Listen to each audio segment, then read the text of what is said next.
তথ্য ও সম্প্রচার উপদেষ্টা মাহফুজ আলম বলেছেন, আমরা চেষ্টা করব বাংলাদেশে কোনো রাজনৈতিক ও ধর্মীয় উগ্রপন্থা যেন মাথাচাড়া দিতে না পারে, নির্বাচনের মাধ্যমে যেন গণতান্ত্রিক রূপান্তরের ভূমিকা রাখতে পারি। যদি আলোচনা সতর্কতায় কাজ না হয়, যদি দেশকে অস্থিতিশীল করার চেষ্টা হয়, সরকার অবশ্যই হারলাইনে যাবে। নিউ ইয়র্ক টাইমসের প্রতিবেদনে বলা হয়েছে, বাংলাদেশে চরমপন্থার সুযোগ তৈরি হয়েছে, এই সুযোগ কাউকে নিতে দেওয়া হবে না। বুধবার সকালে কুমিল্লার সদর দক্ষিণ উপজেলার উত্তর রামপুর গ্রামে জুলাই শহীদ মাসুম মিয়ার কবর জিয়ারত ও পরিবারের সঙ্গে সাক্ষাৎ শেষে সাংবাদিকদের তিনি এইসব কথা জানান। উপদেষ্টা আরও বলেন, শহীদদের চেতনা যেন বাংলাদেশের জনগণ ধারণ করে।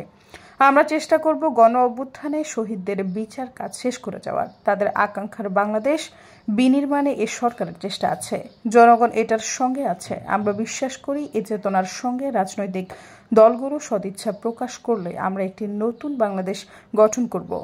গণমাধ্যমের সংস্কার প্রসঙ্গে তিনি বলেন, যতদিন আছি আমরা চাইব গণমাধ্যমের একটি গুণগত সংস্কারের জন্য। গণমাধ্যম সংস্কার কমিশনের পর্যালোচনা ও প্রস্তাবনায় মফস্বল ও কেন্দ্র নিয়ে বিস্তারিত বর্ণনা আছে। সৈয়দা ফারিয়া, সমযোগ।